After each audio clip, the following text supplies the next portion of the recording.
Welcome everyone, I'm Ricky from Tech Talk, and today we're unboxing and taking our first look at the iPhone 11. And it comes in this absolutely gorgeous colour, which is product red. So I'm really pleased to see this on the channel. It does offer other colour options, which include black, green, yellow, purple and white, which will be linked in the description. But I'm really pleased to see the product red on the channel, and I believe it's the first. Let's actually crack on to the unboxing. So if we turn around to the side here, the actual name iPhone is in red, which I think is a really nice touch. Coming up to the top as well, the Apple logo is in red, which I think is really good. And we'll talk about why it's called Product Red shortly. Turn around to the back here, we just have a bit of information, which includes the storage. So this is a 64GB option. You also have a 128GB option and 256GB option available to you, and that will be linked in the description. Please note, there's no SD card storage, so you can't add extra storage, but you could use iCloud services and add extra storage if you so want to. So turning back around to the front, lifting the lid off.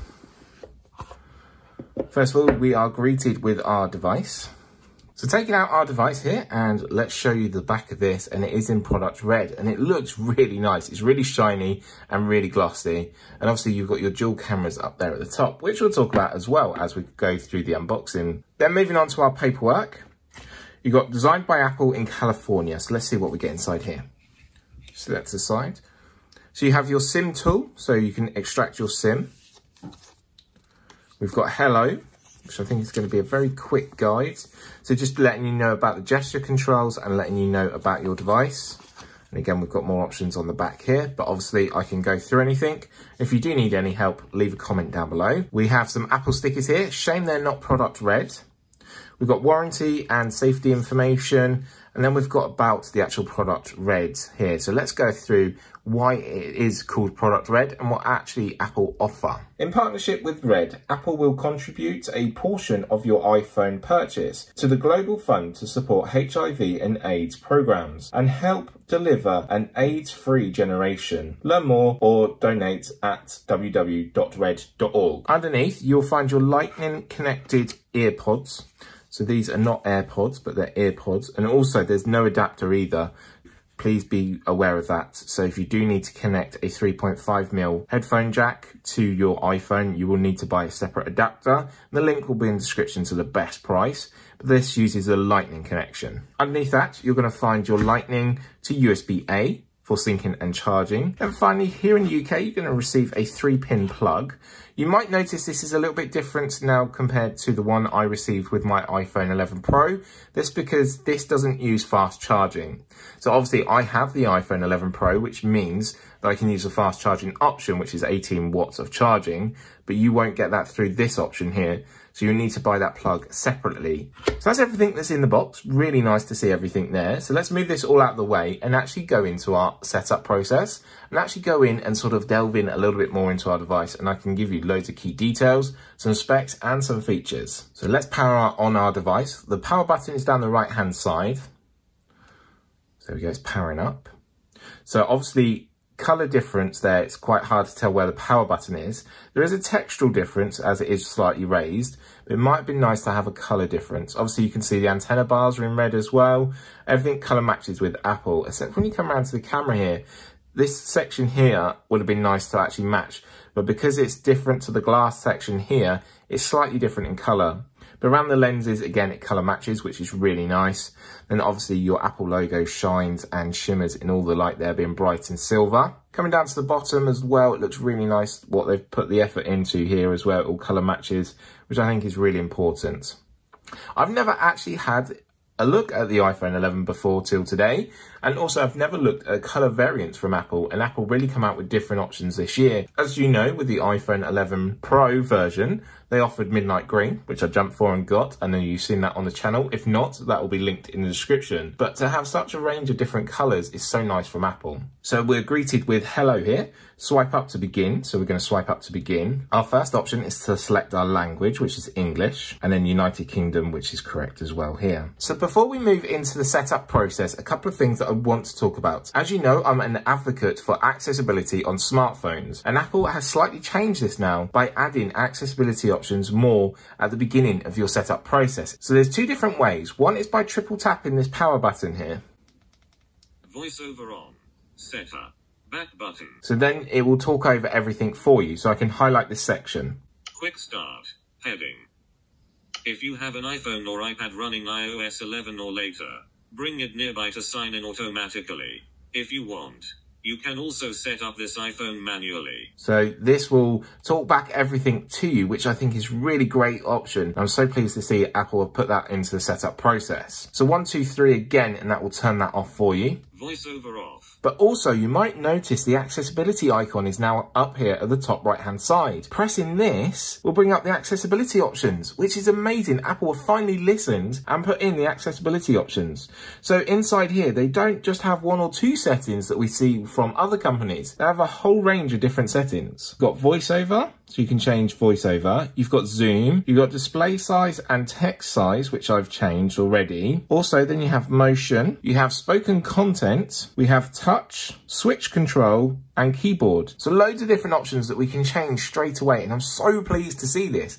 As you know, I love seeing accessibility options at the beginning of your setup process of your device. Really pleased to see all them settings on there. But please note, we will have a dedicated video about accessibility on iOS 13 and all other devices from Apple coming out very soon on the channel. So we're going to get started and we're going to set up manually. Obviously you need to insert a SIM card, and I do have a SIM card to go into this device thanks to Vodafone. But first of all, I'm going to connect to my Wi-Fi. So select your one, then you're asked to input your password. So once you put in your password, it's then going to try and connect, which it has done. It's then saying that we need to activate your iPhone and just check for any updates, which it did do there. So data and privacy is key to Apple, and it's just highlighting their options here you need to read through and go through. Next is about Face ID and protecting your device. With a true depth camera built into the notch here, you can use Face ID to unlock your device. And it seems to be improved compared to the previous generation. So we're going to say continue. And I just need to look at my device. So it's just saying here that I need to sort of look. There we go. And then obviously all I do is maneuver my head around. Done that time. And it's going to fine tune it. So it's smaller now. Just move your head around. We're all done and we're set up and ready to carry on. Then it's offering to have a second level security, and you can change and choose which one you want to do here. So you can choose here different options. You've got an alpha numeric code. You can customize a number code, or you can also have a 4-digit code. So I'm going to just choose a 4-digit code now to implement. So then it comes to apps and data. So do you want to restore from an iCloud backup? Do you want to restore from a Mac or PC? You can move data from Android, or don't move anything at all. I'm going to choose this bottom one. So don't transfer apps or data. Then it's going to ask you to sign in with your Apple ID. So you need an Apple ID a bit like you need a Google Gmail account to use all of Google services. You need an Apple ID here to use all of Apple's services, and actually highlight some of these options here. So you've got iCloud, you've got the Apple App Store, you've got iTunes. Also you have Apple Music, so you can use Apple Music if you so want to, which is sold separately. Obviously iMessage, and then Find My, which is about locating your services. Also you do have FaceTime in there as well. Then of course Apple Wallet. So like I said, you simply sign in. You can skip this by simply tapping here and then say set up later. They sort of hide it. So then you have terms and conditions, which you need to agree to. So keep your iPhone up to date. Yes, this is absolutely fine. Message and FaceTime. Yes, absolutely fine. Location services. Again, fine. So I want to use the best out of my device.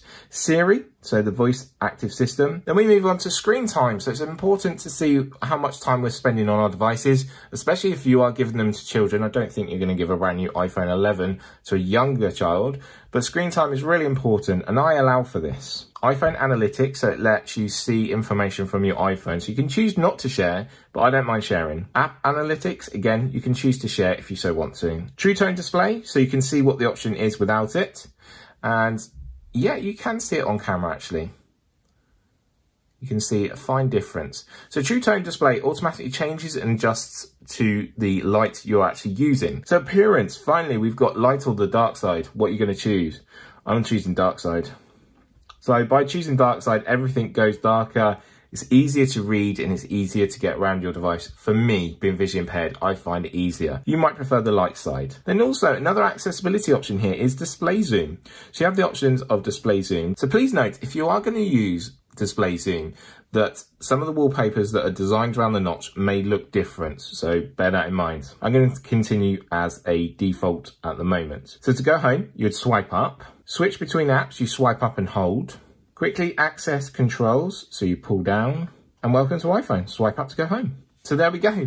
Our iPhone is set up and ready to go. So I'm looking forward to actually testing this out and seeing how well it performs. Also, we're going to compare with my iPhone 11 Pro Max. So let's actually talk about some of the specs and some of the features now. First, it's going to be the display and what you're always looking at. So it's a liquid Retina HD display, which is 6.1 inches in size.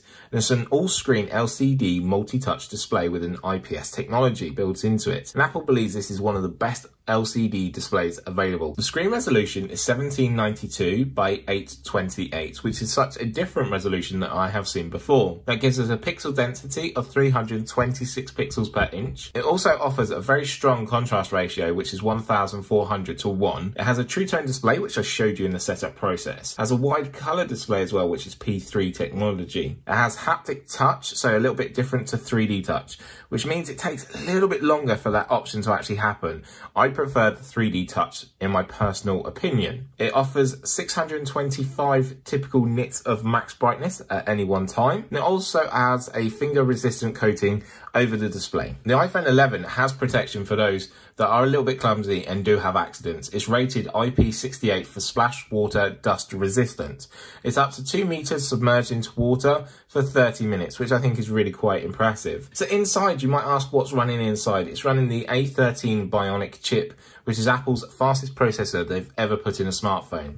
This is the 3rd gen neural engine as well, so the power and performance should work really well together. So turning around to the back, let's talk about our cameras here. So on the back here, you do have a dual camera setup, which I think is really nice, and I'm pleased they've got rid of the single lens option. They're both 12 megapixel in size. The first one is a 12 megapixel ultra wide lens, which offers an f2.4 aperture and 120 degrees field of view, so everything and everyone's going to get in your shots. Then you also have a wide lens, which is also 12 megapixels in size, f1.8 in aperture. This offers optical image stabilization, or otherwise known as OIS. It offers 2 times optical zoom and up to 5 times digital zoom on your photographs. In the camera application, they offer a wide range of different modes to take your photos, one of them being portrait mode with loads of different options, which we will take a look at. Also, they have night mode, which has been really impressive, and also they have next gen smart HDR for photos, but I will delve into more detail in my camera review coming up very soon. So when it comes around to video recording, they've stepped this up as well on the iPhone 11. So you can record at 4K at 24, 30 or 60 frames per second,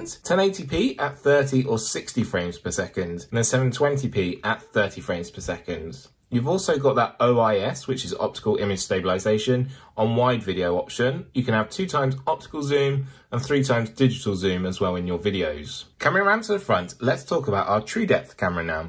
This is in the housing of your notch here. Okay, for 2019, it's quite a large notch, but I believe Apple will change this in 2020. But we've seen other manufacturers use large notches or cutouts before. So inside here, it has Face ID. So with a simple lock and unlock, a quick glance at my phone here, the padlock swings open and it's ready to use, which is really impressive. Also, you have a front-facing camera, which is 12 megapixels in size for all those selfies out there. People love taking selfies these days. This offers f2.2 in aperture, has a range of different portrait modes as well, which we'll take a look at in our camera review. It also offers Animoji and Me emojis, so you can make your own emojis, which I think is really cool. When it comes to recording video, this has improved as well. So you can now record in 4K from the front-facing camera at 24, 30 or 60 frames per second, 1080p at 30 or 60 frames per second. Also, you have the slow-mo video, that famous slow-mo video now, which is at 1080p at 120 frames per second. I'm looking forward to seeing what I can do actually in my review when it comes to the cameras. It also offers Retina Flash, which means the whole screen lights up and is actually used as your flash. Moving on and talking about the battery, which is going to be used up when you're using all of your cameras to take gorgeous photos and videos. Also, when you're enjoying content as well, that's going to use up your battery. So what is your actual battery with this device? It's 3,110 mAh. This will last 1 hour longer than the iPhone XR as well, which is really helpful to have. And you can charge it up really quickly as well. So up to 50% charge in just 30 minutes, which we will be testing with an 18-watt charger. Sadly, that's sold separately, but luckily I have one with my iPhone 11 Pro. And also you can use wireless charging, which works with compatible Qi wireless chargers. So I have one here. I'm just going to place this here. Just simply place my device on. And there we go, it's begun to charge, which is really helpful. You can pick these up from Amazon, eBay. You can also charge the traditional way, which is via the Lightning connection here, to your USB-A to either use the plug or to connect into a PC or Mac. So video playback is up to 17 hours. Video playback streaming is up to 10 hours and audio playback is 65 hours. But we'll be really looking into this and seeing how well it works during our testing phase and my review periods. So the device itself is set up, it's ready to go now. I've given you some key facts and key features about the device. I'm looking forward to just delving in and sort of getting on with it now. But if you have any questions or queries, you know what to do. Drop a comment down below and I'll be more than happy to help. So this device was supplied by the Vodafone UK team and I'm really thankful to them. So the link will be in the description to the Vodafone UK website. So here in the UK, you can pick this up for £729, which I think is a real good price. Apple finally sort of started to come down in price. From me, Ricky, and the brand new iPhone 11 in this gorgeous product red, I will see you very soon. Bye for now.